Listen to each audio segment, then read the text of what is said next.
Seoul কোরিয়ার একমাত্র রাজধানী। তার ঠিক মাঝেই রয়েছে ইয়ংসান নামের একটি ছোট্ট জেলা। আর সেখানকার সবথেকে আকর্ষণীয় এলাকা হলো ইতেওয়ান, যা সিওলের তৃতীয় সবথেকে ব্যয়বহুল এলাকা। এই ছোট্ট গলিটার ভেতরে আপনারা পুরো দুনিয়া খুঁজে পাবেন। আর আজকের গল্পটা এই গলিতে বসবাসকারী মানুষদের নিয়ে, যারা তাদের নিজস্ব নীতি এবং শর্তে জীবন ধারণ করে। ড্রামার শুরুতেই দেখানো হয় একজন class teacher extra class attend না করার জন্য কিছু স্টুডেন্টকে শাস্তি দিচ্ছেন। তিনি তাদের মাথার উপর একটি করে জল ভর্তি বালতি চাপিয়ে নিডাউন করে বসিয়ে রেখেছেন। তারপর তাদেরকে ইঙ্গিত করে ক্লাসের বাকি স্টুডেন্টদের বলেন, তোমরা কি জানো এরা ভবিষ্যতে কি করবে? এরা মশামাছির মতো মা বাবার রক্ত চুষে খাবে, তাদের তিল তিল করে জমানো সমস্ত পুঁজি আত্মসাৎ করবে। টিচারের এইসব কথা শুনে সেরোই নামের একটি ছেলে ওই জল ভর্তি বালতিটা নিজের মাথায় ঢেলে নেয়, যা দেখে টিচার মনে করেন সে হয়তো তাকে নিয়ে উপহাস করার জন্যই এগুলো করেছে। তাই তিনি রেগে গিয়ে সেরোইকে অনেক কথা শোনান এবং বলেন, তুমি প্রতিদিন এক্সট্রা ক্লাস বাঙ্ক করার জন্য এমনভাবেই শাস্তি পাও, তা সত্ত্বেও তোমার কি বিন্দুমাত্র লজ্জা করে না? সেরোই বলে, এক্সট্রা ক্লাস করা ম্যান্ডেটারি নয়, তাই করি না। সেরোই আসলে অনেক সহজ সরল এবং শান্ত একটি ছেলে।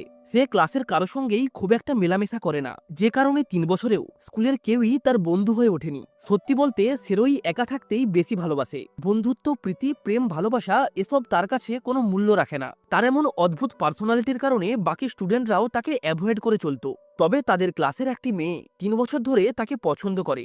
সেরোই চালচলন এবং আচার আচরণ সবকিছুতেই সে মুগ্ধ হয়েছে। তবে আসল ব্যাপার হলো, সে যে সেরোইকে 3 বছর ধরে ভালোবাসে সেটা এখনো অবধি তাকে বলে উঠতে পারেনি। কিন্তু এর মধ্যেই সে খবর পায় পুলিশে জয়নিং এর প্রিপারেশনের জন্য সেরোই পরের সপ্তাহেই অন্য স্কুলে ট্রান্সফার হয়ে যাবে। তাই সে ঠিক করে যাই হোক না কেন সে সেরোইকে তার মনের কথা বলেই ছাড়বে। দেখা যায় পরের দিনই সে অনেক সাহস করে হাতে একটা গিফট নিয়ে সেরোইর কাছে যায় এবং তাকে বলে, আমি তোমাকে অনেক ভালোবাসি। তবে সেরোই তার কথায় কোনো গুরুত্ব না দিয়ে সেখান থেকে চলে যায়। মেয়েটি হতাশ হয়ে সেখানেই চুপচাপ দাঁড়িয়ে থেকে শেষবারের মতো তার ভালোবাসার মানুষটিকে চলে যেতে দেখে। সিন শিফট হয়, দেখা যায় সেরোই তার পুরনো স্কুল ছেড়ে নতুন এক স্কুলের উদ্দেশ্যে রওনা দিয়েছে।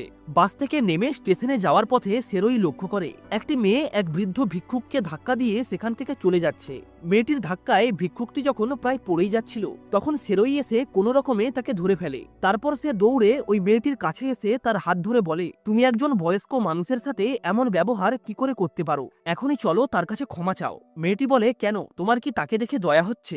বেশি দয়া হলে তুমি নিজেই ক্ষমা চেয়ে নাও। এটা বলেই মেয়েটি সেখান থেকে চলে যায়। আর সেরোই অবাক হয়ে তার দিকে তাকিয়ে থাকে। এখান থেকে সিন চলে আসে পুলিশে ভর্তির জাতীয় রানিং কম্পিটিশনে। দেখা যায় সেখানে একাধিক প্রতিযোগীর মাঝে সেরোইও যোগ দিয়েছে। তবে পায়ে চোট থাকার কারণে সে একদমই পেছনের সারিতে ছিল, অর্থাৎ ওই রানিং প্রতিযোগিতায় তার পাস হওয়ার কোনো সম্ভাবনাই ছিল না। তবে তা সত্ত্বেও সে হাল ছাড়ে না। ওই ব্যথা পানিয়েই সে পুরো রেসটা কমপ্লিট করে। সিলেক্টররা তার এমন হার না মানার অদম্য জেদ দেখে তাকে সিলেক্ট করে নেয়। সিন শিফট হয় আর আমাদের মিস্টার পার্ক নামের এক ব্যক্তিকে দেখানো হয়। আসলে ইনি হলেন সেরোইর বাবা। তিনি যখন রাস্তা দিয়ে হেঁটে যাচ্ছিলেন তখন তার পাশে একটি গাড়ি এসে থামে। গাড়ির ভেতর থেকে যিনি নেমে আসেন তিনি হলেন মিস ক্যাং, মিস্টার পার্কের অফিসের কলিগ। মিস ক্যাং পার্ককে জিজ্ঞাসা করেন, শুনলাম আপনারা নাকি পাজেন সিটিতে শিফট হচ্ছেন? মিস্টার পার্ক বলেন, এখনো হয়নি, তবে সানডের মধ্যে শিফট হয়ে যাব।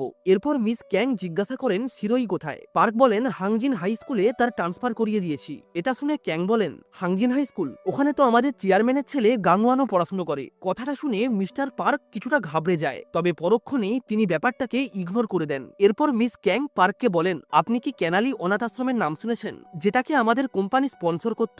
পার্ক বলেন, হ্যাঁ, আমি তো তার ইনচার্জ। ক্যাং বলেন, আমাদের কোম্পানি ঠিক করেছে এখন থেকে তারা ওই অনাথ আশ্রমকে আর স্পন্সর করবেন না। পার্ক এই কথাটা শুনে বেশ রেগে যায় এবং বলে, এইভাবে হঠাৎ করে স্পন্সরশিপ বন্ধ করে দিলে এতগুলো ছেলে মেয়ে খাবে কি, তারা বাঁচবে কিভাবে? ক্যাং বলে, কিছু করার নেই, আমাদের এটাই মানতে হবে, কারণ এই সিদ্ধান্তটা চেয়ারম্যানের। সিন শিফট হয়, দেখা যায় মিস্টার পার্ক সেরোইকে সঙ্গে নিয়ে সেই অনাথ আশ্রমে আসে। তিনি সেখানকার বাচ্চাদের জন্য একাধিক খাওয়ার এবং প্রয়োজনীয় জিনিসপত্র নিয়ে আসেন। এরপর তিনি এবং সেরোই যখন ওই খাবারগুলো বাচ্চাদের মধ্যে বিলি করছিলেন, ঠিক তখনই সেখানে একটি মেয়ে এসে উপস্থিত হয়, যে সেই দিন ওই বৃদ্ধ ভিক্ষুককে ধাক্কা মেরে ক্ষমা না চেয়েই চলে গিয়েছিল। সেরোই তাকে দেখা মাত্রই কিছুটা বিরক্ত হয় এবং সেখান থেকে সরে গিয়ে বাচ্চাদের জামা কাপড় মিলতে শুরু করে। এদিকে ওই মেয়েটি মিস্টার পার্কের সঙ্গে স্পন্সরশিপ নিয়ে কথা বলতে থাকে। সে বলে, আমি ডাইরেক্টরের কাছ থেকে সবই শুনেছি, এতে আপনার কোনো দোষ নেই। চেয়ারম্যান না চাইলে আপনি কি করবেন? তখন পার্ক বলে, তুমি চিন্তা করো না, সেরোই তোমাদের স্কুলেই ভর্তি হয়েছে, তাই এখন থেকে আমি এখানেই থাকবো, আর এতে আমি তোমারও খেয়াল রাখতে পারবো।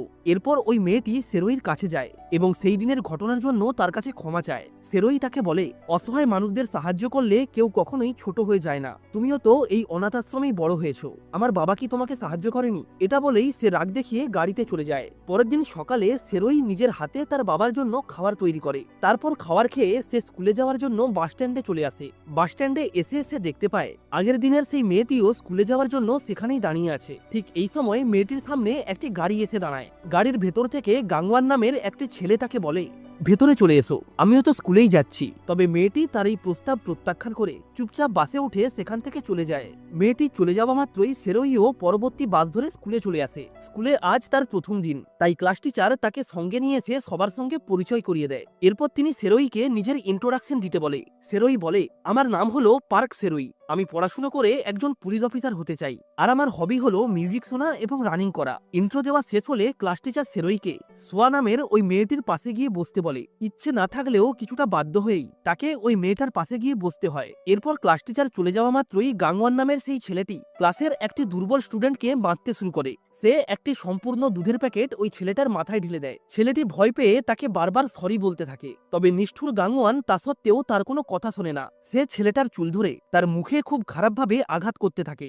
গাংওয়ানের এমন অত্যাচার দেখে সেরোই তাকে আটকানোর জন্য উঠে দাঁড়ায়, তবে সোয়া তাকে আটকে নেয় এবং বলে, আমার মনে হয় না তোমার ওদের মধ্যে নাক গলানো উচিত, কারণ এতে তুমিই বিপদে পড়বে। গাংওয়ান কোনো সাধারণ ছেলে নয়, সে চ্যাঙ্গা কোম্পানির চেয়ারম্যানের ছেলে, আর তোমার বাবাও যেহেতু সেই কোম্পানিতেই চাকরি করে, তাই ভবিষ্যতে তাকেও এটা নিয়ে অনেক সমস্যার সম্মুখীন হতে হবে। তবে সেরোই তার সমস্ত কথা ইগনোর করে সোজা গাংওয়ানের কাছে গিয়ে তার হাতটা ধরে নেয় এবং বলে, অনেক হয়েছে, এবার ওকে ছেড়ে দাও। তাছাড়া বড়লোক হওয়ার মানে এটা নয় যে তুমি স্কুলে যা ইচ্ছে তাই করতে পারবে। দেখা যায় গাংওয়ান এই কথাটা শোনার পর আরো রেগে যায় এবং ওই ছেলেটির ওপর আরো বেশি করে টর্চার করতে শুরু করে। সেরোই তাকে ধমক দিয়ে বলে, ভালোভাবে বলছি, এবার থেমে যাও। তবে ঠিক এই সময় ক্লাস টিচার চলে আসায় সমস্ত স্টুডেন্টরা তাদের সিটে গিয়ে বসলেও গাংওয়ান, সেরোই এবং সেই ছেলেটি সেখানেই দাঁড়িয়ে থাকে। সেরোই টিচারের কাছে এই বিষয়টা নিয়ে কমপ্লেন করে, তবে ওই টিচার তার কথা ইগনোর করে সিটে গিয়ে বসতে বলে। এটা শুনে গাংওয়ান একটা ঠান্ডা হাসি দিয়ে সেরোইকে বলে, আশা করি এই স্কুলে আমার পজিশন কি সেটা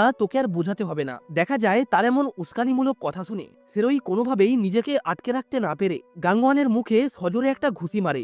ঘুষির আঘাতে গাংওয়ান সাথে সাথেই মাটিতে উল্টে পড়ে। এই দৃশ্যটা দেখে ক্লাস টিচার সহ বাকি সবাই এক মুহূর্তের জন্য হতভম্ব হয়ে যায়। তারপর তারা দৌড়ে এসে গাংওয়ানকে উদ্ধার করে। এরপর সিন শিফট হয়, দেখা যায় সেরোইকে স্টাফ রুমে এনে ওই ক্লাস টিচার যথাযথ শাস্তি দিচ্ছে এবং স্কুলের হেড প্রিন্সিপালও এই ঘটনার জন্য গাংওয়ানের কাছে ক্ষমা চাইছে। ঠিক এই মুহূর্তেই গাংওয়ানের বাবা অর্থাৎ চেঙ্গা কোম্পানির চেয়ারম্যান মিস্টার পার্ককে সঙ্গে নিয়ে সেখানে এসে উপস্থিত হয়। তিনি পার্ককে বলেন, আপনার কি মনে হয় আপনার ছেলে যে কাজটা করেছে তার জন্য তার কি শাস্তি হওয়া উচিত? মিস্টার পার্ক মাথা নত করে বলে, স্যার, ও বয়সে ছোট, তাই না বুঝেই এই ভুলটা করে ফেলেছে, দয়া করে ওকে ক্ষমা করে দিন। এটা শুনে ওই চেয়ারম্যান বলে, আপনি আমাদের কোম্পানির সবথেকে পুরনো এমপ্লয়, তাই আপনার কথা ভেবে ছেলেকে ক্ষমা করে দিলাম, তবে একটা শর্ত রয়েছে, আপনার ছেলেকে গাংওয়ানের সামনে হাঁটু গেড়ে বসে ক্ষমা চাইতে হবে। সেরোই এটা শোনা মাত্রই ওই চেয়ারম্যানকে বলে, এই অপরাধের জন্য আপনি যা শাস্তি দেবেন আমি মেনে নেব, তবে যে অন্যায় করেছে তার সামনে কখনোই ক্ষমা চাইব না। আমার বাবা আমাকে শিখিয়েছে সবসময় মাথা উঁচু করে বাঁচতে,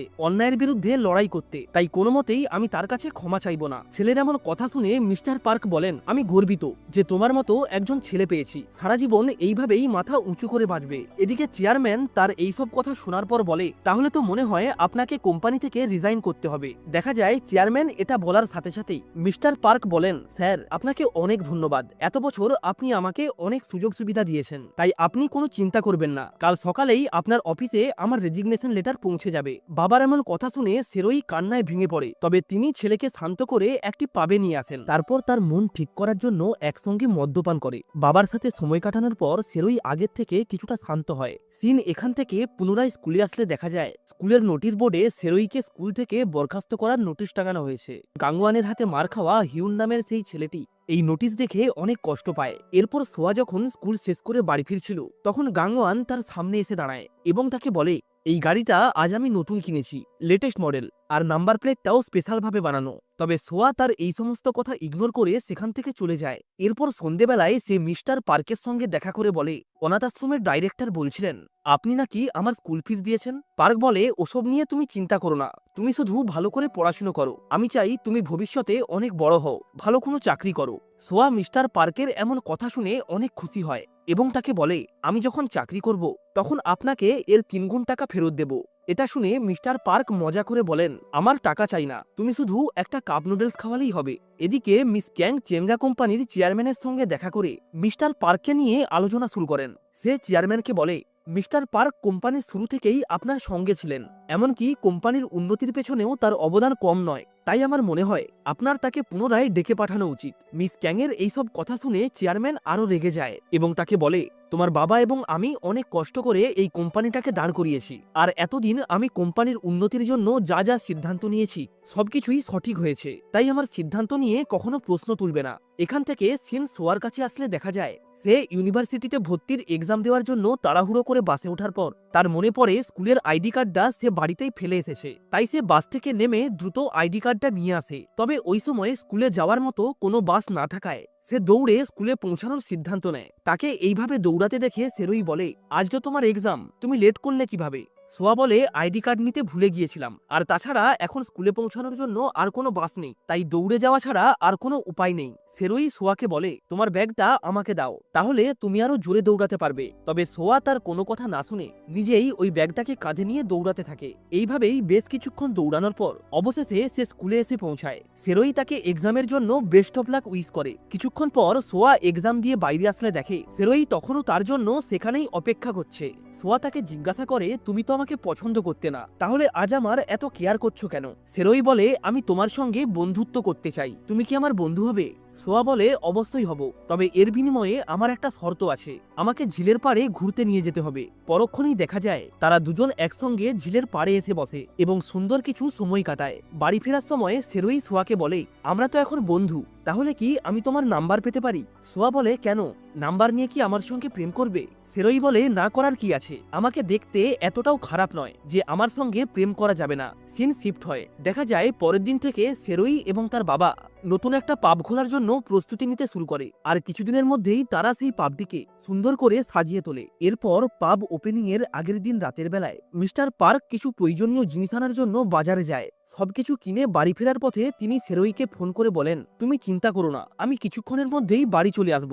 দেখা যায় এটা বলেই তিনি ফোনটা কাটার সাথে সাথেই একটা গাড়ি পেছন থেকে এসে তাকে সজোরে ধাক্কা মারে। মিস্টার পার্ক রক্তাক্ত অবস্থায় বেশ কিছুটা দূরে ছিটকে গিয়ে পড়ে, আর এর সাথে সাথেই তিনি মারা যান। সিন শিফট হয়, দেখা যায় পরের দিন সকালে সেরোই তার বাবার ছবির সামনে নীরব হয়ে বসে রয়েছে। তখন সোয়া তাকে সান্ত্বনা দিয়ে বলে, তুমি কাল থেকে কিছুই খাওনি, দয়া করে কিছু খেয়ে নাও, না হলে অসুস্থ হয়ে পড়বে। এইভাবেই সে যখন সেরোইকে কিছুটা স্বাভাবিক করার চেষ্টা করছিল, ঠিক তখনই তার বাবার কেসের তদন্তকারী এক পুলিশ অফিসার সেখানে এসে তাকে বলে, তোমার বাবাকে যিনি অ্যাক্সিডেন্ট করেছেন তিনি আজ স্বেচ্ছায় থানায় সারেন্ডার করেছেন, তবে তিনি কোনো রকম ঝামেলা ছাড়াই অর্থের বিনিময়ে ব্যাপারটা সমাধান করতে চায়। অফিসারের এমন কথা শুনে সেরোই অবাক হয়ে যায় এবং বলে, একজন মানুষের জীবনের মূল্য আপনি পয়সা দিয়ে পরিমাপ করছেন? এটা বলেই সেরোই মাথায় হাত দিয়ে সেখানে বসে পড়ে। ওই অফিসার তার অবস্থা দেখে বলেন, আপনি রেস্ট করুন, আমি আবার পরে আসবো। অফিসার চলে গেলে সোয়া তার দেওয়া ডকুমেন্টসগুলি চেক করার সময় সেখানে গাংওয়ানের সেই নতুন গাড়িটির ছবি দেখতে পায়। সে সাথে সাথেই সেরোইকে জানায়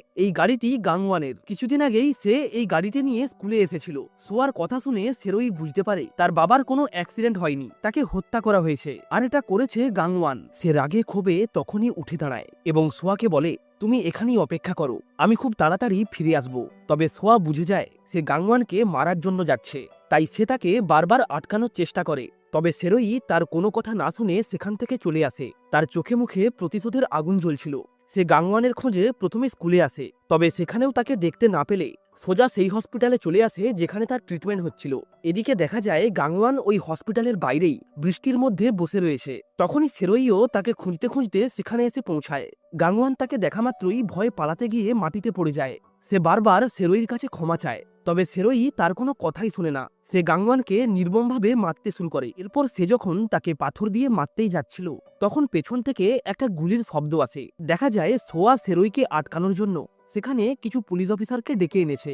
ওই পুলিশ অফিসাররা সেরোইকে পাথরটা নিচে রাখতে বলে, তবে সেরোই তাদের কথা শুনে পাগলের মতো হাসতে থাকে এবং চিৎকার করে বলে, ও আমার বাবাকে মেরেছে, তাই যাই হয়ে যাক না কেন আমি ওকে ছাড়বো না। এটা শুনে ওই পুলিশ অফিসার তাকে ধমক দিয়ে বলে, আমি শেষবারের মতো বলছি, পাথরটা ফেলে দাও, না হলে আমি গুলি চালাতে বাধ্য হব। তবে ঠিক তখনই সোয়া বন্দুকের সামনে চলে আসে। সেরোই সোয়াকে বলে, তুমি সামনে থেকে সরে যাও। এটা শুনে সোয়া তাকে বলে, আজ যদি তোমার বাবা বেঁচে থাকতেন তাহলে তিনি কখনোই তোমার এই রূপ মেনে নিতে পারতেন না। দেখা যায় সোয়ার এই কথাটা শুনে সেরোই কান্নায় ভেঙে পড়ে এবং ওই পাথরটা হাত থেকে ফেলে দেয়। এই ঘটনার পর বেশ কিছুদিন সময় পেরিয়ে যায়। বর্তমানে গাঙ্গুয়ান একটা হসপিটালে চিকিৎসাধীন অবস্থায় রয়েছে, আর অন্যদিকে সেরোইকে অ্যাটেম্প টু মার্ডার কেসে জেল হেফাজতে রাখা হয়েছে। দেখা যায় জেলের মধ্যেই গাঙ্গুয়ানের বাবা তার সঙ্গে দেখা করতে আসে এবং তাকে বলে, তুমি চাইলে আমি তোমাকে এখান থেকে বের করতে পারি, তবে তার বিনিময়ে তোমাকে গাঙ্গুয়ানের কাছে হাঁটু গেড়ে ক্ষমা চাইতে হবে। এই কথাটা শোনা মাত্রই সেরোই কেমন একটা পাগল হয়ে ওঠে এবং চিৎকার করে ওই চেয়ারম্যানকে বলে, যাই হয়ে যাক না কেন আমি ক্ষমা চাইব না, যদি ক্ষমা চাওয়ারই হয় সেটা আপনার ছেলে চাইবে। তার এমন কথা শুনে চেয়ারম্যান রাগে সেখান থেকে চলে যায়। তারপর এক অফিসারের সঙ্গে দেখা করে তাকে বলে, শুনলাম যে মেয়েটি গাঙ্গুয়ানের বিরুদ্ধে কোর্টে প্রমাণ দেবে, সে নাকি আমাদের ডোনেট করা অনাথ আশ্রমেই থাকে। এটা শুনে ওই পুলিশ অফিসার বলে, এসব নিয়ে আপনি চিন্তা করবেন না, আমি কেসটাকে এমনভাবে সাজিয়েছি যে কোর্টে আমাদের কেউই হারাতে পারবে না। কোর্টের সামনে এটাই প্রমাণিত হবে যে গাড়িটা গাঙ্গুয়ানের হলেও ওই রাতে গাড়িটা চালাচ্ছিল আপনাদের বাড়ির মালিক, তাই এই অ্যাক্সিডেন্টের সাথে গাঙ্গুয়ানের কোনো সম্পর্কই নেই। সিন শিফট হয়। দেখা যায় পরের দিন সকালে চেয়ারম্যান সোয়ার সাথে কথা বলার জন্য তাকে ডেকে পাঠায়। সোয়া সেখানে আসলে চেয়ারম্যান তাকে বলে, আমি শুনলাম তুমি নাকি আমাদের ডোনেট করা অনাথ আশ্রমে থাকো। সোয়া তার কথায় মাথা নেড়ে সম্মতি জানায়। এরপর তিনি বলেন, আমি তোমার হায়ার এডুকেশনের সমস্ত খরচ বহন করতে চাই। এটা শুনে সোয়া কিছুটা ঘাবড়ে যায় এবং চেয়ারম্যানকে জিজ্ঞাসা করে, এর বিনিময়ে আমাকে কি করতে হবে। চেয়ারম্যান একটা হাসি দিয়ে বলে, কোর্টে সেরোইয়ের বিরুদ্ধে প্রমাণ দিতে হবে। চেয়ারম্যানের এমন কথা শুনে সোয়া বেশ ঘাবড়ে যায়। তার এমন অবস্থা দেখে চেয়ারম্যান বলে, আমি তো তোমার সাথে মজা করছিলাম, তোমাকে কিছুই করতে হবে না, কারণ এমনিতেই এই কেসটা আমরাই জিতবো।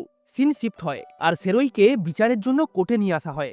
বিচারপতি সবকিছু শোনার পর বলেন, সেরোই যা যা করেছে তা আইনের চোখে দণ্ডনীয় অপরাধ, আর তাছাড়া এই অপরাধের জন্য তার বিন্দুমাত্র কোনো অনুশোচনা নেই, তাই তাকে 3 বছরের সহস্র কারাদণ্ডের আদেশ দেওয়া হলো। সিন ফ্ল্যাশব্যাকে আসলে দেখা যায় যে অফিসার এই কেসের তদন্ত করছিলেন তিনি বিভিন্ন সিসিটিভি ফুটেজ চেক করে এটা বুঝতে পেরেছিলেন যে সেরোই নির্দোষ, তাকে ইচ্ছে করেই এই কেসে ফাঁসানো হচ্ছে। তাই তিনি এই ব্যাপারে তার সিনিয়রের সঙ্গে কথা বলতে যান। তবে তার সিনিয়র তাকে বলে, কেসটা যেমন চলছে তেমনই চলতে দাও, এটার ভেতরে তুমি বেশি মাথা ঘামিও না, কারণ তোমারও একটা 1 বছরের সন্তান রয়েছে। সিনিয়রের এমন কথা শুনে ওই অফিসার বেশ ঘাবড়ে যায়।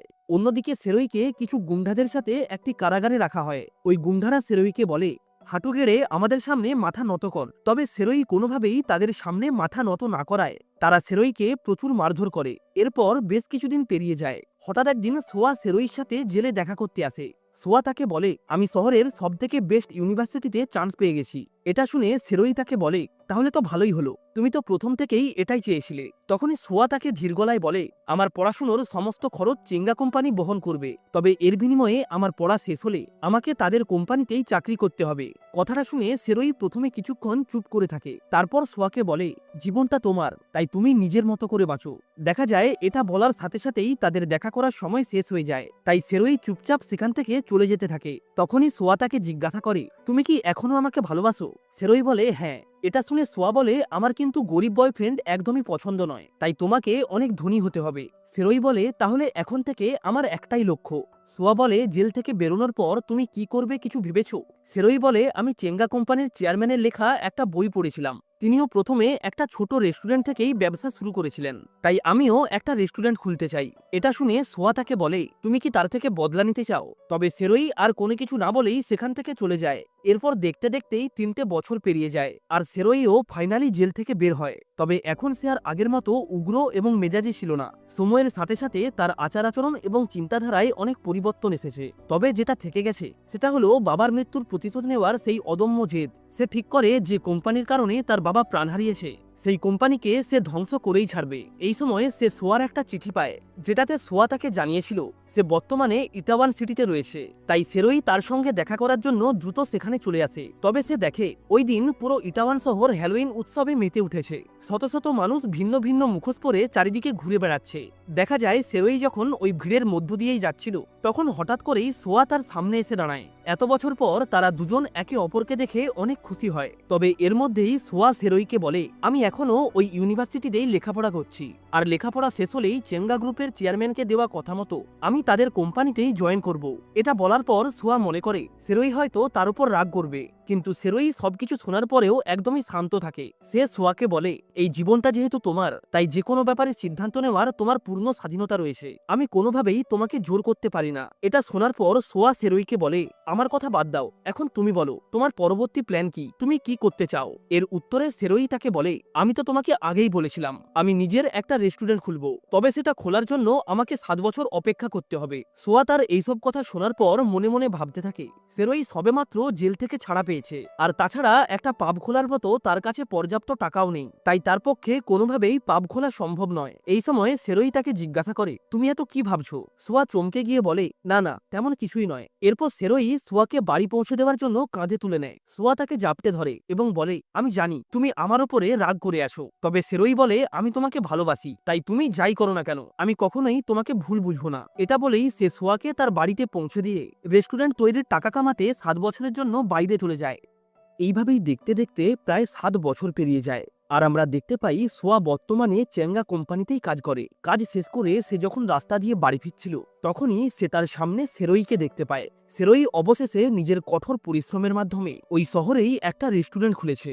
এটা জানতে পেরে সোয়া বেশ অবাক হয় এবং সেরোইকে তার সফলতার জন্য অভিনন্দন জানায়। সিন শিফট হয়, দেখা যায় সেরোই রেস্টুরেন্টটি নতুন হওয়ায় সেখানে একটাও কাস্টমার আসছিল না। সেরোই বুঝতে পারে তার রেস্টুরেন্টটি দাঁড় করাতে গেলে তাকে রেস্টুরেন্টের মার্কেটিং করতে হবে। অন্যদিকে আমরা ইসো নামের একটা মেয়েকে দেখতে পাই। সে কোরিয়ার একজন বিখ্যাত সোশ্যাল মিডিয়া ইনফ্লুয়েন্সার। সোশ্যাল মিডিয়ার পাশাপাশি সে পড়াশুনো এবং খেলাধুলাতেও সমানভাবে পারদর্শী। ইসো সাধারণত তার সোশ্যাল মিডিয়া হ্যান্ডেলে সমাজে ঘটে যাওয়া অপরাধমূলক কাজকর্মগুলিকে তুলে ধরে, ফলে খুব অল্প সময়ের মধ্যেই সে সবার কাছে একজন পপুলার আইডল হিসাবে পরিচিত হয়েছে। দেখা যায় একদিন স্কুলে এক বড়লোক বাড়ির মেয়ে একটি নিরীহ মেয়েকে বুলি করছিল। তখন ইসো ওই ঘটনাটা রেকর্ড করে সোশ্যাল মিডিয়াতে ছেড়ে দেয়, যার কারণে মেয়েটি এবং তার পরিবারের অনেক বদনাম হয়। আর এই বদনাম সহ্য করতে না পেরে একদিন সন্ধেবেলায় ওই মেয়েটির মা ইসোর সঙ্গে দেখা করতে আসে এবং তাকে ধমক দিয়ে ভিডিওটা ডিলিট করতে বলে। তবে ইসো কোনো মতেই ওই ভিডিওটা ডিলিট না করায় ওই মহিলা তাকে একটা চড় মারে। তখনই দেখা যায় এই পুরো ঘটনার দৃশ্যটা ইসোর এক বন্ধু দূর থেকে রেকর্ডিং করে রাখে। মহিলাটি এই ব্যাপারে বুঝতে পারার সাথে সাথেই আবারও ইসোকে চড় মারতে যায়, তবে এইবার সেরোই এসে তার হাতটা ধরে ফেলে। সে তাদেরকে এইভাবে লড়াই করতে বারণ করে, কিন্তু সেরোই তার সম্পূর্ণ কথা শেষ করার আগেই ইসো ওই মহিলাকে জোরে একটা চড় মেরে সেখান থেকে চলে যায়। এটা দেখে সেরোই প্রথমে কিছুটা চমকে যায়, তারপর ইসোকে গিয়ে বলে, এটা তুমি কি করলে? ওই মহিলা তোমার থেকে অনেক বড় হয়, তাই তোমার কোনোভাবেই তার গায়ে হাত তোলা উচিত হয়নি। এটা শুনে ইসো তাকে বলে, ওই মহিলা আমার বাবাকে হত্যা করেছে, যে কারণেই আমি তাকে চড় মেরেছি, আর এর জন্য আমি কোনোভাবেই তার কাছে ক্ষমা চাইবো না। এটা শুনে সেরোই কিছুটা অন্যমনস্ক হলেই ইসো দূর থেকে তাকে চিৎকার করে বলে, আমি তোমার সঙ্গে মজা করছিলাম। সেরোই তার এমন কথা শুনে অবাক হয়ে যায়। সে মনে মনে ভাবতে থাকে, বাবার মৃত্যু নিয়ে এমনভাবে কে মজা করে। সিন শিফট হয়, দেখা যায় পরের দিন সেরোই একটি টেডি বিয়ারের কস্টিউম পরে তার রেস্টুরেন্টের মার্কেটিং করছিল। এদিকে ইসো এবং তার এক বন্ধু স্কুটি নিয়ে রাস্তা দিয়ে যাওয়ার সময় ভুলবশত সেরোইকে অ্যাক্সিডেন্ট করে বসে। দেখা যায় ওই অ্যাক্সিডেন্টের কারণে সেরোই গুরুতরভাবে আহত হয় এবং সে সেখানেই জ্ঞান হারিয়ে ফেলে। ফলে ইসো এবং তার বন্ধু তাকে হসপিটালে নিয়ে যায়। কিছুক্ষণ চিকিৎসার পর সেরোইর জ্ঞান ফিরলে সে নিজেকে হসপিটালে দেখতে পায়। সাথে সাথেই ইসোর বন্ধু এই অ্যাক্সিডেন্টের জন্য তার কাছে ক্ষমা চায় এবং বলে এই অ্যাক্সিডেন্টটা সে ইচ্ছে করে করেনি। সেরোই তার কথা শুনে তাকে ক্ষমা করে দেয়। তারপর তাকে নিজের রেস্টুরেন্টের একটা লিফলেট দিয়ে সেখানে একবার হলেও ভিজিট করতে বলে। দূর থেকে ইসো এটা দেখে ভাবতে থাকে, একটা মানুষ কিভাবে এতটা ভালো হতে পারে। সে তো চাইলেই এই অ্যাক্সিডেন্টের বাহানা দিয়ে আমাদের থেকে মোটা অঙ্কের টাকা চাইতে পারত। তো যাই হোক, এরপর রাতের বেলায় ইসো এবং তার দুই বন্ধু একটি রেস্টুরেন্টে ড্রিঙ্কস করতে আসে, আর এই রেস্টুরেন্টের ম্যানেজার ছিল সোয়া। সে ইসো এবং তার বন্ধুদের আইডি কার্ড দেখে বুঝতে পারে তারা সকলেই নাবালক, অর্থাৎ তাদের বয়স এখনো 18 হয়নি। তাই সোয়া তাদেরকে রেস্টুরেন্ট থেকে বের করে দেয়। এর পরের সিনে সোয়া এবং সেরোইকে একসঙ্গে রাস্তায় হাঁটতে দেখা যায়, যেখানে সেরোই সোয়াকে তার রেস্টুরেন্টের বর্তমান অবস্থা সম্পর্কে বলছিল। এইভাবেই কথা বলতে বলতে সেরোই তার রেস্টুরেন্টের সামনে চলে আসে। ঠিক এই সময় সোয়া ওই রেস্টুরেন্টের দিকে তাকালে সে দেখে ইসো এবং তার বন্ধুরা ভেতরে ড্রিঙ্কস করছে, যাদেরকে নাবালক হওয়ায় সে কিছুক্ষণ আগেই তার রেস্টুরেন্ট থেকে বের করে দিয়েছে। সোয়া ব্যাপারটা বুঝতে পারার সাথে সাথেই সেরোইকে লুকিয়ে ব্যাপারটা পুলিশকে জানানোর সিদ্ধান্ত নেয়। আর দেখা যায় এর কিছুক্ষণের মধ্যেই সেখানে পুলিশ এসে সেরোই সহ তার ওই কাস্টমারদেরও থানায় তুলে নিয়ে যায়। নাবালক ছেলেমেয়েদের ড্রিঙ্কস করানোর অভিযোগে সেরোই রেস্টুরেন্ট 2 মাসের জন্য বন্ধ রাখার নির্দেশ দেওয়া হয়। আর এদিকে ইসোর সাথে থাকা তার বন্ধুর গ্রেপ্তারির খবর পেয়ে চেঙ্গা কোম্পানির চেয়ারম্যান বেশ চিন্তিত হয়ে পড়ে। তিনি গাংওয়ানকে বলেন, যাও তোমার ভাইকে জেল থেকে ছাড়িয়ে নিয়ে এসো। আর এখান থেকেই বোঝা যায় গানসো অর্থাৎ ইসোর ওই বন্ধু হলো চেঙ্গা কোম্পানির চেয়ারম্যানের ছেলে। তবে সে ওই চেয়ারম্যানের অবৈধ সন্তান হওয়ায় চেয়ারম্যান তাকে কখনোই গুরুত্ব দিত না। তাই গানসো তাদের থেকে দূরে সরে এসে এইভাবেই সহজ সরল জীবনযাপন করছে। তো যাই হোক, এরপর দেখা যায় গাংওয়ান তার ভাইকে ছাড়ানোর জন্য থানায় আসে। আর সেখানেই 10 বছর পর সে এবং সেরোই আবারও মুখোমুখি হয়। গাংওয়ান তাকে দেখা মাত্রই ঠাট্টা করতে শুরু করে, তবে সেরোই তার সমস্ত কথা ইগনোর করে। এই সময় থানার ওই অফিসার গাংওয়ানকে দেখে বলে, স্যার, আসলে আমি জানতাম না যে এরা আপনার পরিচিত। জানলে আমি কখনোই তাদের গ্রেপ্তার করতাম না। এটা বলার পর ওই অফিসার সেরোইকেও সেখান থেকে চলে যেতে বলে। এমনকি তিনি সেরোই রেস্টুরেন্টের ওপরে হওয়া কেসটাকেও খারিজ করে দেয়। তবে সেরোই অফিসারের এই সিদ্ধান্তে অনেক রেগে যায়। আপনার কাছে অনুরোধ করছি, যে পোশাকটা পরে আছেন সেটার সম্মান করুন, দয়া করে আইন নিয়ে ছেলেখেলা করবেন না। এটা বলেই সে বাইরে চলে আসে। আর তখনই গাংওয়ান তার কানের কাছে এসে বলে, সেদিন তোর বাবাকে আমিই মেরেছিলাম, আর এই ঘটনাটা আমি ইচ্ছে করেই ঘটিয়েছি। এখন তোর যা করার তুই করে নে। এটা বলেই গাংওয়ান সেখান থেকে চলে যায়। আর সেরোই কোনো রকমে নিজেকে কন্ট্রোল করে সেখানেই দাঁড়িয়ে থাকে। এই সময়ে ইসো সেখানে এসে সেরোইকে বলে, যদি বেশি সততা না দেখাতে তাহলে তোমার রেস্টুরেন্টটা 2 মাসের জন্য বন্ধ হতো না। এই সমাজে বাঁচতে গেলে মাঝে মাঝে নিজের আত্মসম্মান ভুলে গিয়ে মাথা নিচু করতে শেখো, দেখবে জীবনটা অনেক সহজ হয়ে যাবে। সেরোই এটা শুনে অনেক রেগে যায় এবং চিৎকার করে বলে, আমার ব্যাপারে তুমি কি জানো? ও আমার বাবাকে মেরেছে, আর আমি ওর সামনে মাথা নিচু করব? আর তাছাড়া মাথা নত করা মানে নিজের আত্মসম্মান বলি দেওয়া। একবার যদি মাথা নত করি তাহলে এই কালচারেই অভ্যস্ত হয়ে পড়ব। তাই যাই হোক না কেন, আমি কোনোভাবেই মাথা নত করব না। ইসো সেরোইর এমন কথা শুনে সেখানে অবাক হয়ে দাঁড়িয়ে থাকে। সত্যি বলতে সে সেরোইর এমন অদ্ভুত চিন্তাধারা দেখে তার প্রেমে পড়ে যায়। তাই সে ঠিক করে, যাই হয়ে যাক না কেন, সে সেরোইকে তার রেস্টুরেন্টটা দাঁড় করাতে সাহায্য করবে। এটা ভেবেই ইসো সেরোইর সঙ্গে কথা বলার জন্য দৌড়ে যায়। তবে সেরোই সেই সময় সোয়ার সাথে কথা বলছিল। ইসো তার কাছে এসে তাকে রেস্টুরেন্টের প্রমোটের জন্য অফার দেয়। তাই সেরোই এই ব্যাপারে কথা বলার জন্য সোয়া ও ইসোকে নিয়ে একটা রেস্টুরেন্টে যায়। এরপর সেরোই তাদের দুজনকে টেবিলে বসিয়ে কফি আনতে গেলে সোয়া ইসোকে বলে, তোমার কি বিন্দুমাত্র লজ্জা নেই? আজ তোমার কারণে সেরোইর রেস্টুরেন্ট বন্ধ হতে চলেছে, আর তারপরেও তুমি তার সঙ্গে দেখা করতে এসেছো। এটা শুনে ইসো তাকে জিজ্ঞাসা করে, তুমি কিভাবে জানলে যে আমার কারণেই রেস্টুরেন্টটা বন্ধ হয়েছে? তার মানে তুমি কি রেস্টুরেন্টের ব্যাপারে পুলিশকে কমপ্লেন করেছো? একবার ভেবে দেখো, সেরোই যদি জানতে পারে তার সব থেকে কাছের বান্ধবী তার রেস্টুরেন্টের নামে কমপ্লেন করেছে, তাহলে তার কতটা খারাপ লাগবে। এভাবেই তারা দুজন যখন একে অপরের সঙ্গে কথা বলছিল, ঠিক তখনই সেখানে সেরোই চলে আসে। দেখা যায় সোয়া কোনো কিছু না ভেবেই সেরোইকে বলে, আসলে আমি তোমার রেস্টুরেন্টের ব্যাপারে কমপ্লেন করেছিলাম। কথাটা শোনার পরেও সেরোই আগের মতোই শান্ত থাকে এবং বলে, এটা কোনো ব্যাপার নয়, এর পেছনে হয়তো তোমার কোনো বাধ্যবাধকতা ছিল। সেরোইর এমন কথা শুনে সোয়া মনে মনে কিছুটা অনুতপ্ত হয় এবং চুপচাপ সেখান থেকে চলে যায়। এরপর ইসো সেরোইর সাথে তার রেস্টুরেন্টের মার্কেটিং নিয়ে কথা বলছিল। সেরোই ইসোর মার্কেটিং এর নলেজ দেখে অবাক হয়ে যায়। সে কখনো এটা ভাবতেই পারেনি এত ছোট একটা বাচ্চা মেয়ের মাথায় এত ভালো ভালো আইডিয়া রয়েছে। তাই সেরোই ইসো এবং তার বন্ধু গানসোকে রেস্টুরেন্টের জন্য হায়ার করে। সেরোই ইসোকে ম্যানেজার পদে নিয়োগ করে। পরের দিন ইসোর কথা মতো সেরোই রেস্টুরেন্টটিকে নতুনভাবে সাজাতে শুরু করে। ইসো ওই রেস্টুরেন্টের ছবি তুলে তার সোশ্যাল মিডিয়া হ্যান্ডেলে শেয়ার করে। আর তার এই শেয়ারের ফলে রেস্টুরেন্টে কাস্টমারের ভিড় জমে যায় এবং রেস্টুরেন্টটি রমরমিয়ে চলতে থাকে। অন্যদিকে সোয়া সেরোই রেস্টুরেন্টের ব্যাপারে চেয়ারম্যানের সঙ্গে কথা বলতে যায়। সে চেয়ারম্যানকে বলে, সেরোই রেস্টুরেন্টটি এখন রমরমিয়ে চলছে, আর তার একমাত্র কারণ হলো তার ম্যানেজার ইসো। সে মার্কেটের চাহিদা সম্পর্কে খুব ভালোভাবে অ্যানালাইজ করতে পারে, যার কারণেই সেরোই রেস্টুরেন্টে এতটা গ্রোথ এসেছে। সবকিছু শোনার পর চেয়ারম্যান সেরোইকে নিয়ে কিছুটা চিন্তিত হয়ে পড়ে। সে সোয়াকে বলে, তোমাকে এবার সেরোই এবং আমার মধ্যে যে কোনো একজনকে বেছে নিতে হবে, আর এই কথাটা কখনো ভুলে যেও না। তোমার এতদূর আসার পেছনে আমাদের অবদান সব থেকে বেশি। এসব কথা শোনার পর সোয়া রাতে অনেক ড্রিঙ্কস করে। আসলে সে ঠিক করতে পারছিল না সে কার পক্ষ নেবে। এরপর বাড়ি ফেরার সময় সোয়া রাস্তায় সেরোই এবং তার কলিগদের দেখতে পায়। সোয়া সেরোইকে বলে, তুমি হয়তো মনে মনে আমাকে অনেক ঘৃণা করো, কারণ আমি সবসময় নিজের জন্য তোমাকে ঠকিয়েছি। আসলে আমি যখন ছোট ছিলাম তখন আমার মা আমাকে একটা অনাথ আশ্রমে ফেলে রেখে চলে যায়। এরপর যখন আমি স্কুলে ভর্তি হই তখন আমার সহপাঠীরা আমি অনাথ বলে আমার উপর করুণা করত, আর তাদের বেঁচে যাওয়া খাওয়ার সবসময় আমার জন্য রেখে দিত। তবে তারা এটা কখনোই ভালোবেসে করতো না। তখন থেকেই আমি সিদ্ধান্ত নেই আমি শুধুমাত্র নিজের জন্যই বাঁচবো। তাই বর্তমানে আমি শুধুমাত্র নিজের কথা ছাড়া অন্য কারো কথা ভাবতেই পারি না। এইসব বলতে বলতে সোয়া সেরোইকে কিস করতে গেলে ইসো দৌড়ে এসে সোয়াকে দূরে সরিয়ে দেয়। তাকে দেখে স্পষ্ট বোঝাই যাচ্ছিল সে তাদেরকে একসঙ্গে দেখে অনেক জেলাস ফিল করছিল। এরপর ওয়াশরুমে গিয়ে ইসো এবং সোয়া সেরোইকে নিয়ে ঝগড়া শুরু করে। ইসো বলে, আমি সেরোইকে অনেক পছন্দ করি। তখন সোয়া বলে, সেরোই শুধুমাত্র আমাকেই পছন্দ করে। আর এটা নিয়েই তাদের মধ্যে বেশ কিছুক্ষণ তর্ক বিতর্ক চলে। এদিকে পরের দিন সেরোই তার রেস্টুরেন্টের প্রমোটের জন্য একটা লাইভ শোতে যায়। তবে সেখানে গিয়ে সে গাংওয়ানকে দেখতে পায়। তাকে দেখা মাত্রই সেরোই কিছুটা বিরক্ত হয়। গাংওয়ান তাকে ধমক দিয়ে বলে, প্রতিশোধের নেশা ছেড়ে দাও, এতে তুমি নিজেই ধ্বংস হয়ে যাবে। তুমি কি জানো প্রতিনিয়ত তোমার জন্য সোয়াকে কত কথা শুনতে হয়, কারণ সে আমাদের কোম্পানিতে চাকরি করা সত্ত্বেও তোমার সঙ্গে বন্ধুত্ব রেখেছে। এইসব বলার পর গাংওয়ান তার ক্ষমতা ব্যবহার করে ওই লাইভ শো থেকে সেরোইকে বাইরে বের করে দেয়। রাতের বেলায় সেরোই সোয়ার কাছে আসে এবং তাকে বলে, আর কয়েকটা দিন অপেক্ষা করো, আমি কথা দিচ্ছি তোমাকে অফিসে আর কোনো কথা শুনতে হবে না, কারণ আমি আর কিছুদিনের মধ্যেই চেঙ্গা কোম্পানিকে সম্পূর্ণ ধ্বংস করে দেব। দেখা যায় সোয়াকে বিদায় জানানোর পর সেরোই তার এক বন্ধুকে ফোন করে। আসলে ওই বন্ধুর সাথে সেরোই চেঙ্গা কোম্পানিতে করা কিছু ইনভেস্টমেন্ট নিয়ে কথা বলছিল, যেখানে তার বন্ধু বলে, চেঙ্গা কোম্পানিতে করা ইনভেস্টমেন্ট থেকে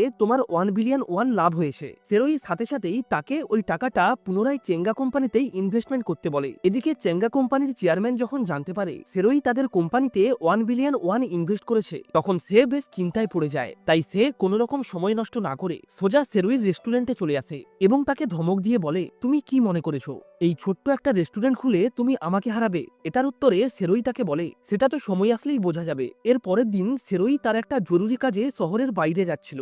তবে ঠিক তখনই ইসো সেখানে দৌড়ে এসে সেরোইর সঙ্গে যাওয়ার জন্য জেদ করতে থাকে। তাই সেরোই শেষমেশ তাকে নিয়ে যেতে রাজি হয়। বাসে করে যাওয়ার সময় ইসো সেরোইর সঙ্গে গল্প করে তার অতীতে কাটিয়ে আসা সেই কালো দিনগুলো সম্পর্কে জানতে পারে। এরপর কাজ শেষ করে বাড়ি ফেরার সময় অনেক রাত হয়ে যাওয়ায় তারা সেখানেই থেকে যাওয়ার সিদ্ধান্ত নেয়। দেখা যায় ইসো সেরোইর কোলে মাথা রেখে ঘুমানোর সময় তার নজর পড়ে সেরোইর হাতে থাকা ক্ষত দাগগুলির ওপর। সে সেরোইকে জিজ্ঞাসা করে, এগুলো কি করে হয়েছে? সেরোই বলে, রেস্টুরেন্ট খোলার টাকা জমানোর জন্য আমাকে 7 বছর কঠোর পরিশ্রম করতে হয়েছে, আর সেখানেই ছোটখাটো আঘাতের কারণে এই ক্ষতগুলি সৃষ্টি হয়েছে।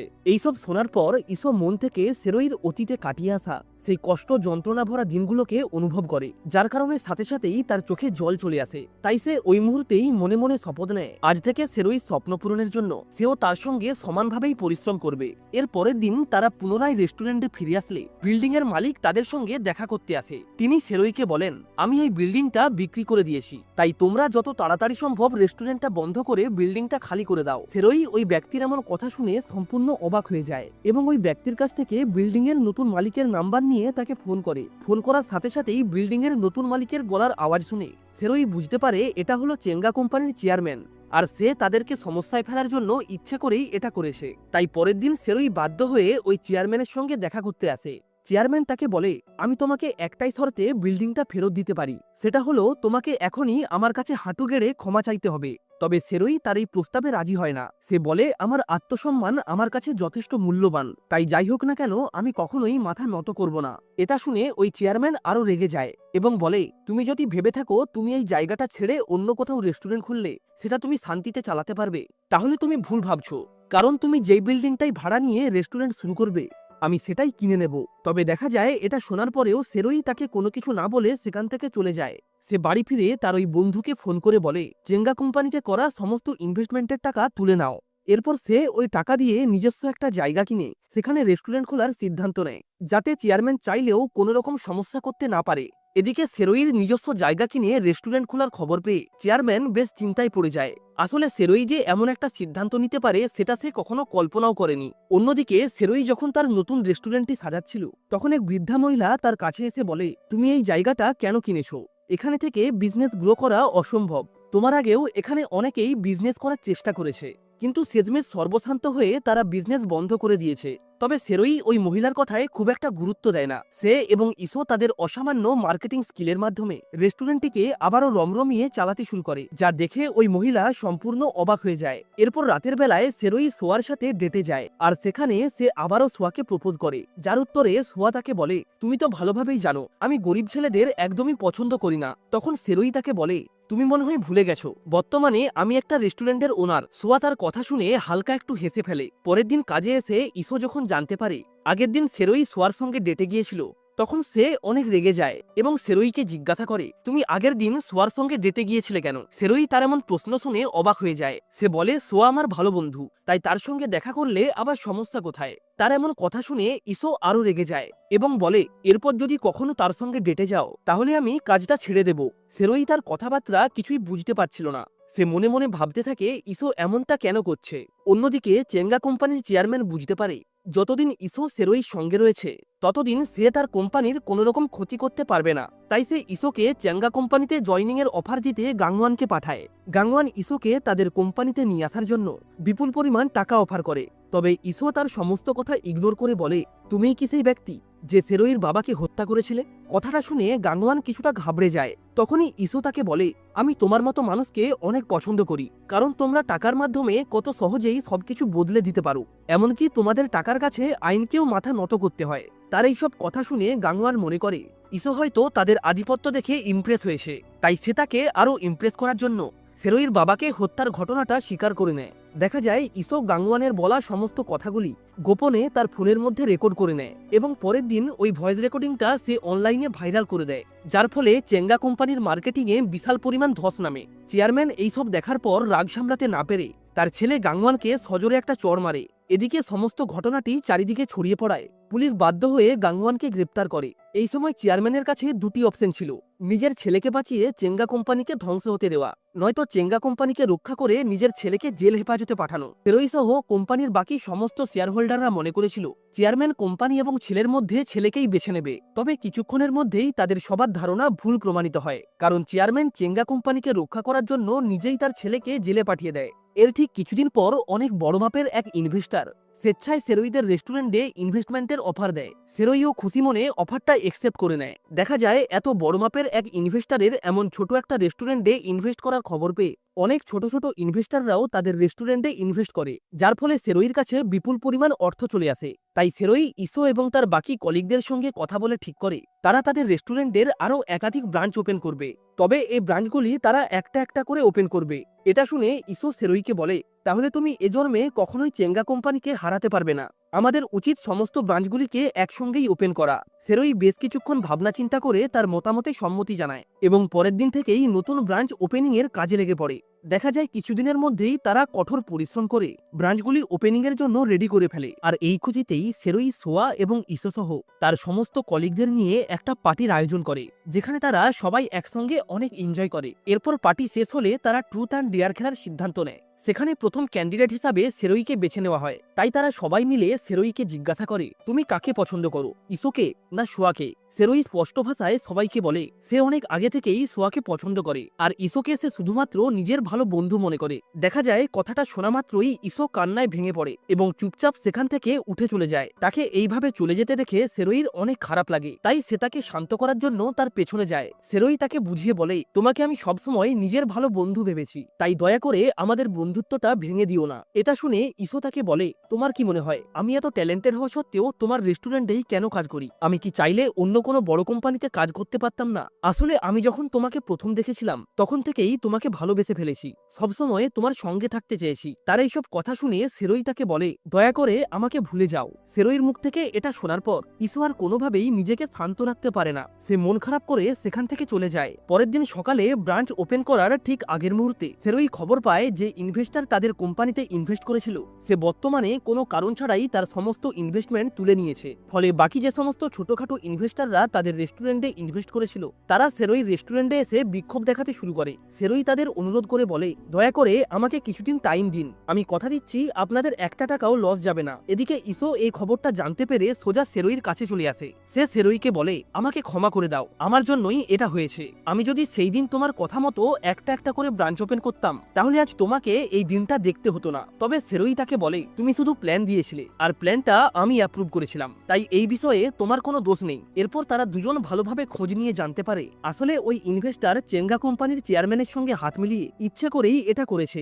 এত বিশাল পরিমাণ লস হওয়ার কারণে সেরোই ভেতর থেকে সম্পূর্ণ ভেঙে পড়ে। তার কাছে রেস্টুরেন্টটি বিক্রি করে দেওয়া ছাড়া আর কোনো উপায় ছিল না। তবে ঠিক এই সময়ে সেখানে এসে উপস্থিত হয় সেই দিনের সেই বৃদ্ধা মহিলাটি। সে সেরোইকে বলে, শুনলাম তোমার নাকি ইনভেস্টর লাগবে। সেরোই বলে, হ্যাঁ লাগবে, তবে বর্তমানে আমাদের যা অবস্থা কেউ কখনোই আমাদের রেস্টুরেন্টে ইনভেস্ট করতে চাইবে না। এটা শুনে ওই বৃদ্ধা বলে, আমি একজন ইনভেস্টর, কোরিয়ার অনেক বড় বড় কোম্পানিতেও আমার ইনভেস্টমেন্ট রয়েছে, তাই তুমি চাইলে আমি তোমার কোম্পানিতেও ইনভেস্টমেন্ট করতে পারি। তবে সেরোই মনে করে ওই বৃদ্ধা হয়তো তার সঙ্গে মজা করছে, তাই সে তাকে ইনভেস্টমেন্টের ব্যাপারে মানা করে দেয়। দেখা যায় বৃদ্ধাটি তাকে আর কোনো কিছু না বলে চুপচাপ সেখান থেকে চলে যায়। তবে পরক্ষণেই সেরোই বুঝতে পারে ওই বৃদ্ধা তাকে সত্যি বলছিল, তাই সে ইসোকে ওই বৃদ্ধার সঙ্গে কথা বলতে পাঠায়। বৃদ্ধাটি প্রথমে সেরোইকে অনেক বকাবকি করে, কারণ প্রথমে সে যখন নিজে তাকে সাহায্য করতে এসেছিল তখন সেরোই তাকে ফিরিয়ে দিয়েছিল। এরপর বৃদ্ধাটি সেরোইকে বলে, আমি তোমার রেস্টুরেন্টে ইনভেস্ট করতে রাজি আছি, তবে এর বিনিময়ে আমার কিছু শর্ত রয়েছে। তোমাদের রেস্টুরেন্টকে কোরিয়ার বেস্ট শেফ কম্পিটিশনে প্রথম হতে হবে।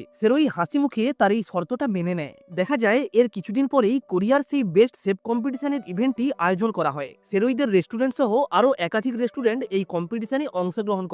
আর এই রেস্টুরেন্টগুলির মধ্যে চেঙ্গা কোম্পানিরও একটি রেস্টুরেন্ট ছিল। কম্পিটিশনটিকে তিনটি ভাগে ভাগ করা হয়, যেখানে প্রথম দিনের কম্পিটিশনে চেঙ্গা কোম্পানি জয়ী হয় আর দ্বিতীয় দিনের কম্পিটিশনে সেরোইরা জয়ী হয়। তবে আসল সমস্যা শুরু হয় তৃতীয় দিন। চেঙ্গা কোম্পানি এই কম্পিটিশনে জেতার জন্য সোশ্যাল মিডিয়ায় ছড়িয়ে দেয় সেরোইদের রেস্টুরেন্টের হয়ে যে শেফ কম্পিটিশনে অংশগ্রহণ করেছে সে একজন ট্রান্সজেন্ডার। খবরটা তীরের বেগে চারিদিকে ছড়িয়ে পড়ে আর একটা পর্যায়ে এটা ওই শেফেরও কানে এসে পৌঁছায়। সে লজ্জায় কাঁদতে কাঁদতে সেখান থেকে দৌড়ে বাইরে চলে আসে। সেরোই তাকে শান্ত করার জন্য তার পেছনে আসে। সে তাকে বুঝিয়ে বলে, ট্রান্সজেন্ডাররা কি মানুষ নয়? এই সমাজে তাদেরও সমান অধিকার রয়েছে, তাই আজ তোমাকে নিয়ে সবার মনে যে প্রশ্নটা উঠেছে তার উত্তর তোমাকেই দিতে হবে। সবাইকে বুঝিয়ে দিতে হবে ট্রান্সজেন্ডার হওয়া কোনো পাপ নয়। দেখা যায় সেরোইর এইসব কথা শুনে ওই শেফ আবারও তার আত্মবিশ্বাস ফিরে পায়। সে মাথা উঁচু করে ওই কম্পিটিশনে প্রবেশ করে এবং বলে, আমার নাম হলো হিওনি, আমি একজন ট্রান্সজেন্ডার। এটা বলার সাথে সাথেই সেখানে উপস্থিত সমস্ত দর্শকরা তার এমন কনফিডেন্স দেখে অবাক হয়ে যায়। তারা সবাই করতালি দিয়ে তাকে সম্মান জানায় এবং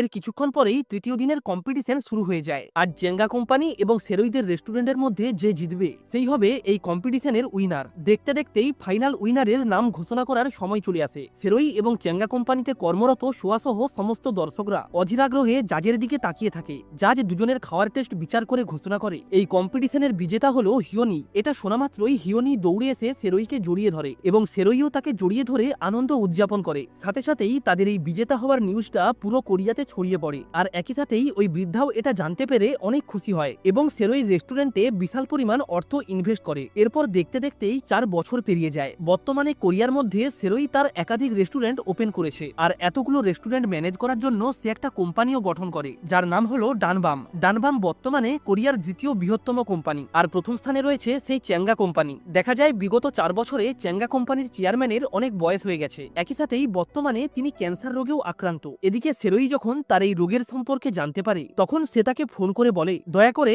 এত তাড়াতাড়ি মারা যাবেন না, কারণ আমি চাই আপনি নিজের চোখে চেঙ্গা কোম্পানির ধ্বংস দেখে যান। এইভাবেই সবকিছু যখন খুব স্বাভাবিক চলছিল ঠিক তখনই গাংওয়ান জেল থেকে ছাড়া পেয়ে বাইরে বেরিয়ে আসে। তার চোখে মুখে প্রতিশোধের আগুন জ্বলছিল। সে যে কোনো প্রকারে সেরোই এবং ঈশ্বর থেকে বদলা নিতে চায়। অন্যদিকে সন্ধেবেলায় রাস্তা দিয়ে যাওয়ার সময় সেরোই এবং সোয়ার দেখা হয়। সোয়া সেরোইকে জিজ্ঞাসা করে, তুমি কি এখনো আমাকে ভালোবাসো? তবে সেরোই তার এই প্রশ্নের কোনো উত্তর দেয় না। তখন সোয়া তাকে বলে, তুমি চাইলে আমরা এখন থেকেই একে অপরের সঙ্গী হতে পারি। এইভাবেই তারা যখন একসঙ্গে কথা বলছিল ঠিক তখনই সেখানে ইসো চলে আসে। সে সেরোই এবং সোয়াকে একসঙ্গে দেখে মন খারাপ করে চলে যায়। সেরোই তাকে চলে যেতে দেখে আটকানোর জন্য উঠে দাঁড়ায়। তখনই সোয়া তার হাতটা ধরে নেয়। এটা দেখে সে সোয়াকে বলে, জীবন অনিশ্চিত, জীবনে কখন কি হয় সেটা কেউই বলতে পারে না। তার এমন কথা শুনে সোয়া বুঝে যায় সে সেরোইকে চিরতরে হারিয়ে ফেলেছে, তাই সে হাসি মুখে তার হাতটা ছেড়ে দেয়। সেরোই দ্রুত সেখান থেকে বেরিয়ে এসে ইসোকে খুঁজতে শুরু করে। তবে ততক্ষণে ইসো রাগ করে নিজের বাড়ি চলে গিয়েছে। গিয়েছিল। পরের দিন সকালে চেঙ্গা কোম্পানির ভবিষ্যৎ নিয়ে শেয়ার হোল্ডারদের একটা মিটিংয়ের আয়োজন করা হয়, আর এই মিটিংয়ে সেরোই এবং ইসোকেও ইনভাইট করা হয়। তবে মিটিংয়ে যাওয়ার পথে ইসো হঠাৎ করে জ্ঞান হারিয়ে মাটিতে পড়ে যায়। সেরোই দ্রুত তাকে কোনো রকমে হসপিটালে নিয়ে আসে। তারপর তার কিছু কলিগকে ইসোর কাছে রেখে সে একাই শেয়ার হোল্ডারদের মিটিংয়ে চলে আসে। মিটিং শেষ করে সে যখন পুনরায় হসপিটালে যায় তখন সে জানতে পারে ইসোকে কেউ একজন কিডন্যাপ করে নিয়েছে। সেরোই এটা বুঝতে পারার সাথে সাথেই পাগল হয়ে ওঠে। আর ঠিক এই সময় তার ফোনে একটা মেসেজ আসে, যেটাতে তাকে একটা জায়গাতে একা আসতে বলা হয়। দেখা যায় সেরোই সাথে সাথেই গাড়ি নিয়ে ওই জায়গার উদ্দেশ্যে বেরিয়ে পড়ে। আর তাকে এইভাবে তাড়াহুড়ো করে যেতে দেখে গানসো বুঝতে পারে নিশ্চয়ই কোনো বড় সমস্যা হয়েছে, তাই সেও গাড়ি নিয়ে সেরোইর পিছু করতে শুরু করে। এদিকে সেরোই বেশ কিছু দূর যাওয়ার পর একটা ফাঁকা জায়গাতে গিয়ে থামে। সেখানে গাংওয়ান তার লোকজনদের নিয়ে তাকে মারার জন্য দাঁড়িয়েছিল। আর ঠিক এই সময় সেখানে গাংওয়ানের ভাই গানসো এসেও উপস্থিত হয়। গাংওয়ান তাকে দেখে বলে, আজ আমার জীবনের দুজন সবথেকে বড় শত্রু আমার সামনে দাঁড়িয়ে রয়েছে। এটা বলেই সে তার লোকজনদের ইশারা করে গানসোকে মেরে ফেলতে বলে। দেখা যায় সাথে সাথেই একটা গাড়ি এসে গানসোকে ধাক্কা মারতে গেলে সেরোই তাকে ধাক্কা দিয়ে সরিয়ে দেয় এবং নিজে ওই গাড়ির ধাক্কায় আহত হয়ে বেশ কিছুটা দূরে ছিটকে পড়ে। মুহূর্তের মধ্যেই তার চোখ মুখ রক্তে ভরে যায়। সেরোইর এমন অবস্থা দেখে গাংওয়ান মনে করে সে হয়তো মারা গেছে, তাই সে তার ভাই গানসোকে কিডন্যাপ করে সেখান থেকে পালিয়ে যায়। এর কিছুক্ষণ পরেই সেখানে পুলিশ এসে সেরোইকে উদ্ধার করে হসপিটালে নিয়ে যায়। আর এদিকে গাংওয়ান তার ভাই গানসো এবং ইসোকে হাত পা বাঁধা অবস্থায় একটা রুমে বন্দি করে রাখে। তবে গাংওয়ান রুম থেকে বেরোনোর সাথে সাথেই ইসো কোনো রকমে তার হাতের দড়িটা খুলে ফেলে। তারপর সে গানসোকেও সেখান থেকে মুক্ত করে দেয়। অন্যদিকে বেশ কিছুক্ষণ চিকিৎসার পর সেরোইর জ্ঞান ফিরে আসে। তবে জ্ঞান ফেরার সাথে সাথেই সে পুনরায় উঠে দাঁড়ায় এবং গাংওয়ান কোথায় আছে তা জানার জন্য চেয়ারম্যানের বাড়িতে চলে আসে। কিন্তু এই চেয়ারম্যান তার এমন অসহায় অবস্থার সুযোগ নিয়ে বলে, তুমি যদি আমার সামনে হাঁটু গেড়ে ক্ষমা চাও তাহলেই আমি তোমাকে তার ঠিকানা দেব। দেখা যায় সেরোই এক মুহূর্ত দেরি না করে হাঁটু গেড়ে তার কাছে ক্ষমা চায়, যা দেখে চেয়ারম্যান বেশ অবাক হয়ে যায়, কারণ এতদিন সে হাজার চেষ্টা করেও কখনোই তার মাথা নত করাতে পারেনি। তবে শর্তমতো পরক্ষণেই সে সেরোইকে গাংওয়ানের ঠিকানা বলে দেয়। ঠিকানা পাওয়া মাত্রই সেরোই তার এক কলিগকে নিয়ে ওই জায়গার উদ্দেশ্যে বেরিয়ে পড়ে। এদিকে ইসো এবং গানসো কোনো রকমে সেখান থেকে বেরিয়ে পালাতে শুরু করে। তবে দুর্ভাগ্যবশত গাংওয়ান এবং তার লোকজনেরা তাদেরকে দেখে ফেলে। গানসো ইসোকে বাঁচানোর জন্য স্বেচ্ছায় তাদের হাতে ধরা দিয়ে ইসোকে পালানোর সুযোগ করে দেয়। তবে অবাক করার বিষয় হলো গাংওয়ান এবং তার লোকজনেরা গানসোকে ছেড়ে দিয়ে ইসোকে ধাওয়া করতে শুরু করে। দেখা যায় ইসো রাস্তায় দৌড়াতে দৌড়াতে একটা পর্যায়ে সেরোইর গাড়ির সামনে চলে আসে। সেরোই সাথে সাথেই গাড়ি থেকে নেমে তাকে উদ্ধার করে। তবে গাংওয়ান তাকে আটকাতে আসলে আবারও তাদের মধ্যে ফাইট শুরু হয়। এই ফাইটে কেউ কারো থেকে বিন্দুমাত্র কম ছিল না। দুজনেই দুজনকে গুরুতরভাবে আঘাত করতে থাকে। তবে ফাইটের একদম শেষ পর্যায়ে গাংওয়ান সেরোইর একটা ঘুষি খেয়ে মাটিতে লুটিয়ে পড়ে। আর এর সাথে সাথেই সেখানে পুলিশ এসে গাংওয়ানকে গ্রেপ্তার করে নিয়ে যায়। এদিকে সোয়া যখন জানতে পারে সেরোইর অ্যাক্সিডেন্টের পেছনে গাংওয়ানের হাত রয়েছে, তখন সে রেগে গিয়ে চেয়ারম্যানকে অনেক কথা শোনায়। সে বলে, আমি আপনার কোম্পানির উন্নতির জন্য সবকিছু করেছি, তবে আপনি যদি ভেবে থাকেন আমি বেঁচে থাকতে সেরোইর কোনো ক্ষতি করতে পারবেন তাহলে সেটা আপনার সবথেকে বড় ভুল ধারণা। এটা বলেই সে চেঙ্গা কোম্পানির এতদিন ধরে করে আসা সমস্ত ইল্লিগেল কাজকর্মগুলি সোশ্যাল মিডিয়ায় পোস্ট করে দেয়, যার কারণে খুব অল্প সময়ের মধ্যেই চেঙ্গা কোম্পানি দেউলিয়া হয়ে যায়। ফলে চেয়ারম্যানের কাছে কোম্পানিটা বিক্রি করা ছাড়া আর কোনো উপায় থাকে না। দেখা যায় তার বিক্রি করা ওই কোম্পানিটা যে কিনেছে সে হলো পার্ক সেরোই, অর্থাৎ শেষমেশ সে চেঙ্গা কোম্পানিকে ধ্বংস করে তার বাবার মৃত্যুর বদলা নিতে পেরেছে। এদিকে চেঙ্গা কোম্পানির চেয়ারম্যান যখন জানতে পারে তার কোম্পানিটা সেরোই কিনেছে, তখন সে তার কাছে হাঁটু গেড়ে মাথা নত করে অনুরোধ করে সে যতদিন বেঁচে আছে তারা যেন কোম্পানির নামটা চেঞ্জ না করে। তবে সেরোই তাকে ইগনোর করে সেখান থেকে চলে যায়। এরপর সন্ধেবেলায় সেরোই হঠাৎ করেই ইসোর কাছে গিয়ে বলে, উইল ইউ ম্যারি মি? এটা শুনে ইসো প্রথমে কিছুটা চমকে যায়, তবে পরক্ষণেই সে তার এই প্রস্তাবে রাজি হয়ে যায়, কারণ সে তো প্রথম থেকেই সেরোইকে নিজের করেই পেতে চেয়েছিল। অন্যদিকে সোয়াও এটা বুঝতে পারে সেরোই ইসোর সঙ্গেই বেশি ভালো থাকবে, তাই সে খুশি মনে নিজের ভালোবাসাকে বিসর্জন দিয়ে শহর ছেড়ে অন্যত্র চলে যায়। আর এর সাথেই সম্পূর্ণ ড্রামাটা এখানেই শেষ হয়। ভিডিওটা ভালো লেগে থাকলে অবশ্যই একটা লাইক করে চ্যানেলটাকে সাবস্ক্রাইব করে রাখবেন। তাহলে আজ এই অবধি, দেখা হচ্ছে নেক্সট ভিডিওতে নতুন কোনো ড্রামার এক্সপ্লেনেশন নিয়ে।